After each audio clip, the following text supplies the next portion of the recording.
tarde, estamos aqui com mais um debate sobre os problemas da evolução e da objetividade da ciência e estamos aqui com os especialistas nesta pergunta, Popper e Kuhn. Haverá razão para considerar as teorias atuais melhores do que as do passado ou serão apenas diferentes? Ao escolherem teorias concorrentes, os cientistas baseiam-se apenas em critérios objetivos? Vamos descobrir já.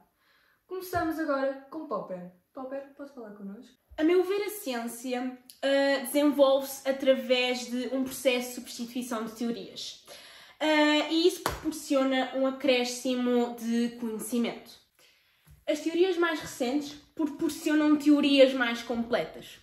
Por isso, fornecem explicações de fenómenos mais aproximados à realidade. O mesmo acontece com as teorias científicas. Apenas sobrevive aquela que resistir à falsificação dos testes empíricos.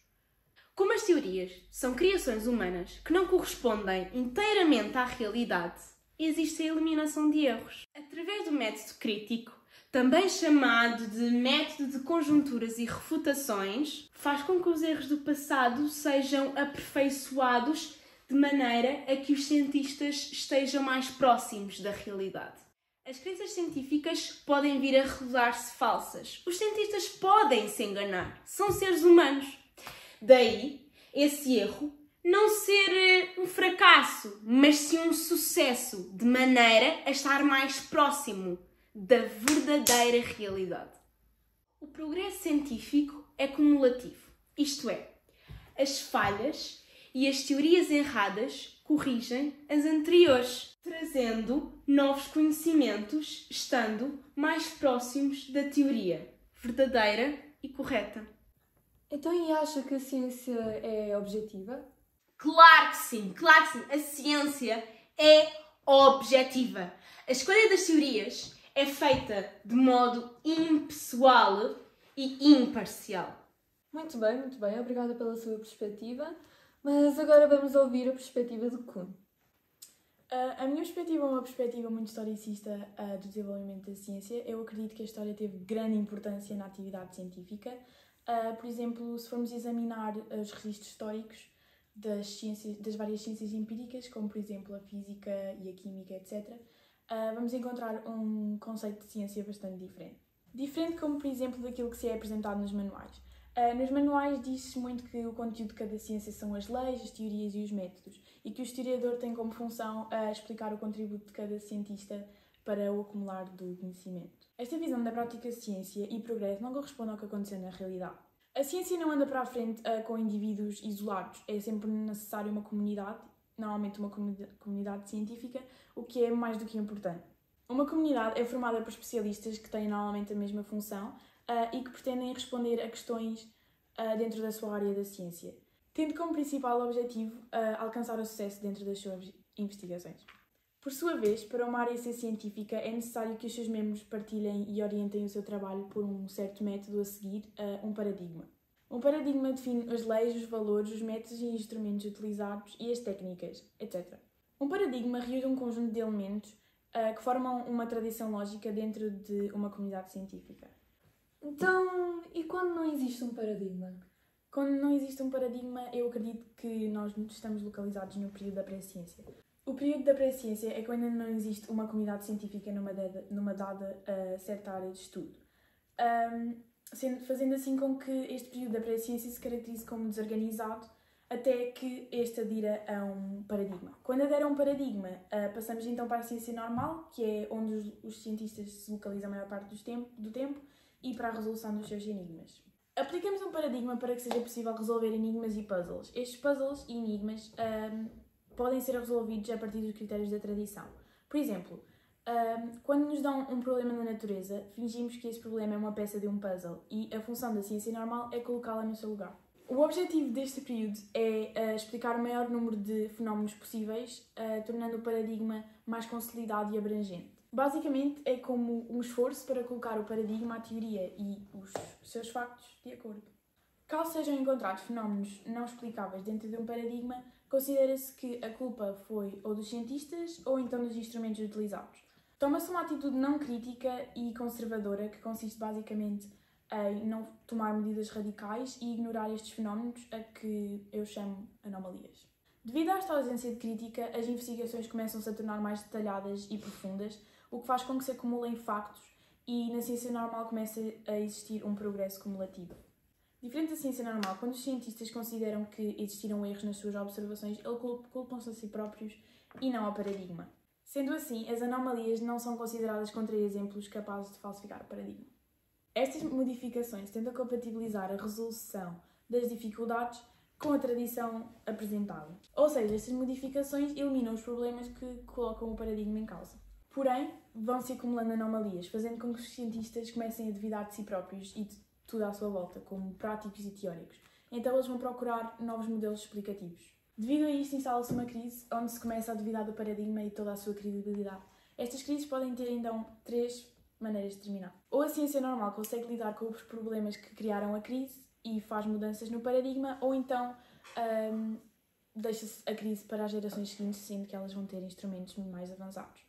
Podem também terminar com o surgimento de um novo paradigma alternativo e com o processo de aceitação desse mesmo pela comunidade científica. Este processo todo chama-se uma revolução científica.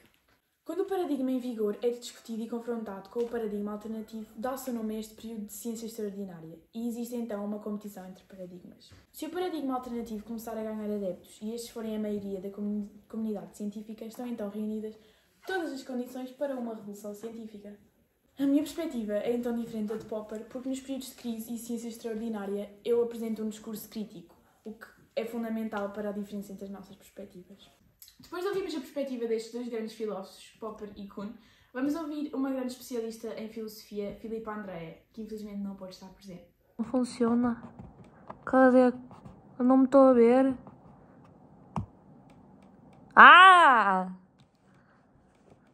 Muito boa tarde. Daqui fala a doutora Filipa Andreia, professora também.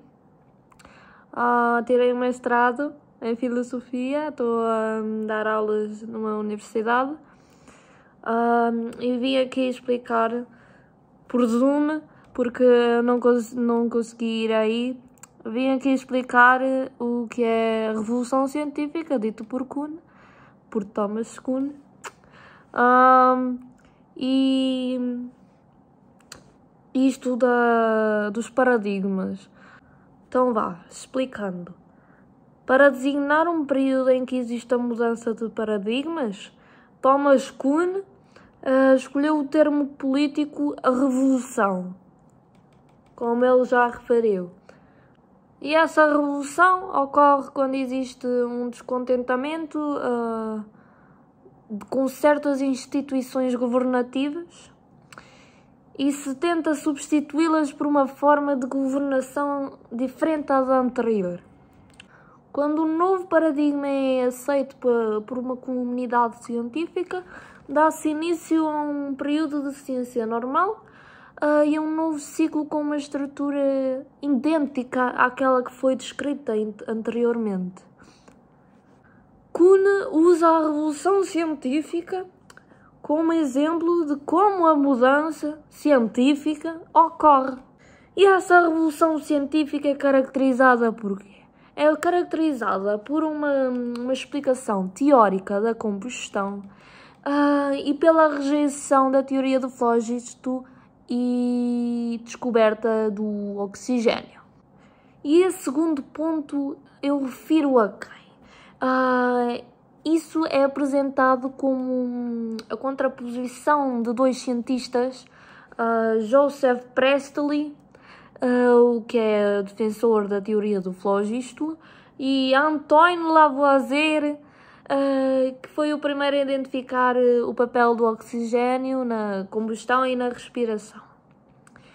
E o que é isso da teoria do flógisto, não é verdade? E essa teoria do flógisto é o quê? Primeiramente, ela foi desenvolvida por um químico e médico, Georg Stahl, e segundo ele, os corpos combustíveis possuem uma matéria chamada flógisto, daí a teoria do flógisto, que era liberada ao ar durante os processos de combustão ou de calcinação. Já agora, falando de mudança de paradigmas, que é a visão diferente do mundo, eu vi num livro de Kuhn, meu amigo, que ele compara a mudança de paradigmas ao que acontece quando olhamos para imagens ambíguas. O que é isto de imagens ambíguas? Vou dar-vos uns exemplos, e agora que aparece aí, como vocês fazem na televisão. Um exemplo. Um coelho. Vês um coelho, só que outras pessoas veem um pato. Imagens ambíguas, é isso. E com isso, Kuhn acrescenta que as revoluções implicam uma progressiva reeducação da comunidade científica. E os períodos em que ocorre são um pouco frequentes na história da ciência. E envolve uma descontinuidade ou um corte radical com a tradição anterior. Isto é, correspondem a uma nova forma de ver o mundo. E atenção, não se trata de um progresso cumulativo. Mas já a transição de um paradigma para um novo paradigma, segundo Kuhn, é um progresso cumulativo, como diz no livro dele também. E já agora, o que é isso de um progresso cumulativo? Vou-vos já dizer. Um progresso cumulativo é um progresso alcançado mediante uma reorientação ou uma expansão do velho paradigma. Outra coisa a falar sobre os paradigmas é a incomensurabilidade deles. Kuhn utiliza o conceito de incomensurabilidade, que é a ausência de uma base comum, para dar conta da natureza incompatível dos paradigmas entre si. Ou seja, o paradigma não é comparável com o anterior. Kuhn dá exemplo do que sucedeu no campo da astronomia após a aceitação do paradigma proposto por Copérnico e passaram a ver coisas novas ao olhar para os mesmos objetos. E esse exemplo só se tornou possível porque os dados passaram a ser vistos com um sistema de crenças diferente ao do anterior. Esse exemplo baseia-se na ideia de que utilizam linguagens distintas, ou seja, o significado dos conceitos científicos é diferente consoante o contexto das teorias em que são usados. Isto é, se os paradigmas são incomensuráveis, então não é possível compreender a linguagem do novo paradigma a partir da linguagem do anterior. Também não se consegue descrever os factos de forma neutra e não se pode comparar com os paradigmas oponentes e perceber qual deles oferece soluções preferíveis para explicar os fenómenos. E pronto, um beijo, Kuhn. Tá bom? Beijo. Tchau, tchau, tchau. Agora que a professora Filipa André nos esclareceu um pouco mais sobre os paradigmas, vamos falar com Kuhn e perceber os critérios de escolha entre paradigmas rivais. Kuhn, cada paradigma fala uma linguagem diferente. É um mapa completamente distinto de outros para explorar a natureza. Mas significa isso que na passagem de um paradigma ao outro está ausente qualquer critério objetivo? Não, a substituição de um para o outro não é um processo completamente arbitrário. Existem critérios objetivos de escolha. Critérios objetivos de escolha? Que critérios são esses? Então, temos a exatidão, que é a capacidade de fazer previsões que estejam de acordo com os resultados das experiências. A consistência, que é a coerência eterna de teoria consigo própria e com outras teorias vulgarmente aceites e aplicáveis a outros domínios. O alcance, que é a quantidade e diversidade de observações ou leis a que a teoria se aplica. A simplicidade, a capacidade de explicar uma diversidade de fenómenos recorrendo a um número reduzido de princípios ou leis. Quanto menor for a complexidade, mais preferível é a teoria. E por último, a fecundidade, a capacidade de levar a novas descobertas científicas. Vou agora passar a palavra à minha colega que está presente com 2 aldeões que vão dar a sua opinião sobre este assunto. Boa noite, estamos aqui agora com 2 pessoas que estão a par deste debate entre Popper e Kuhn e queríamos ver a opinião dessas 2 pessoas. Olá, Boa noite! Boa noite! Boa noite! Boa noite! Ok. Como já tinha referido, vocês estão a par deste debate entre Popper e Kuhn. O que é que vocês acham? De que lado, vamos dizer, de que lado é que estão? Eu estou do lado de Popper. Normalmente eu vejo as notícias e os debates de Popper com as minhas amigas nos grupos do lar. E eu acho uma falta de respeito da parte de Kuhn, sobretudo naquela parte da tese da Incomensurabilidade. incomensurabilidade. Epá, é implausível. É assim, de uma maneira mesmo... Opá, não faz sentido nenhum, pá. Mas estamos a brincar. Olha, eu gosto que me levem a sério. Pois...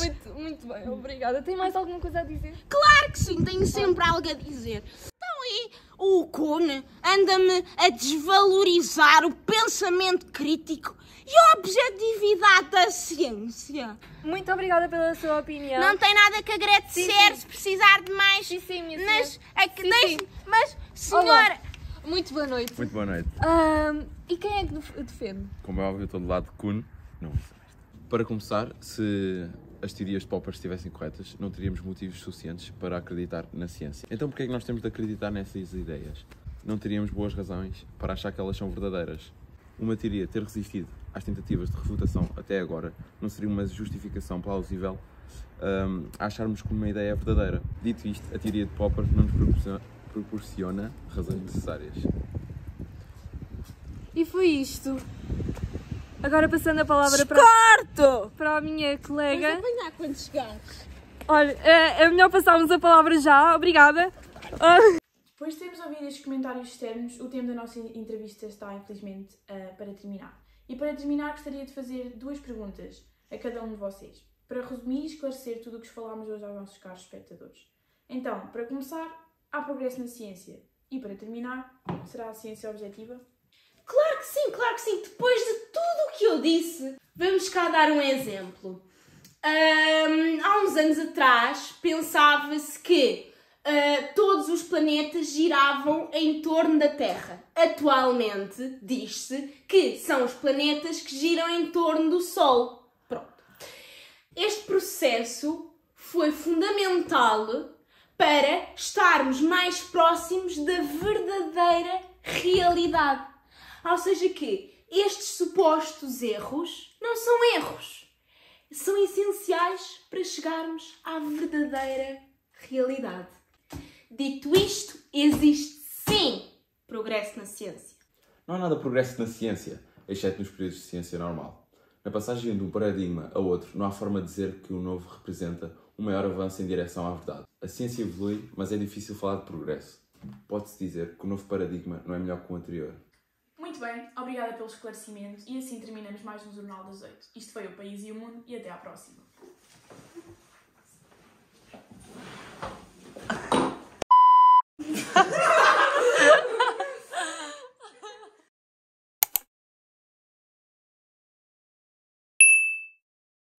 Pera, mas como é que... Faz perguntas feitas pelos portugueses e pelo mundo.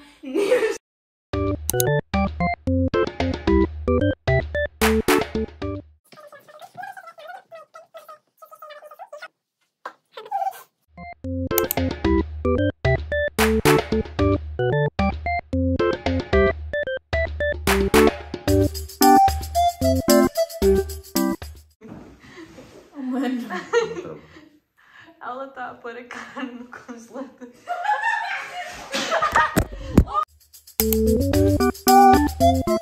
Ação. Muito boa noite. Estamos aqui na cena de crime, ou quê? Tá. Ok. Como já tinha referido, vocês estão a... Olha, isso ficou... Acreditar na ciência. Hipócrita. Basicamente, tu pensavas que tudo isso podia ser falsificado.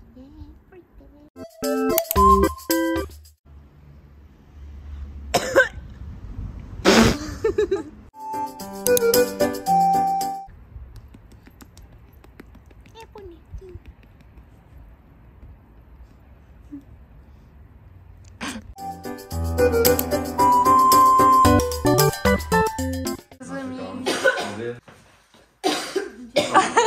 Mas passei tipo assim. Tu sabes. Acabaram, eu tomei embora, acabou o meu turno e vocês ficam tipo.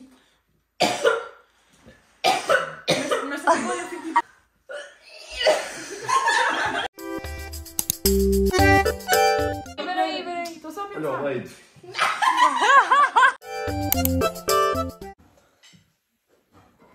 Como com a mão, não posso barulho.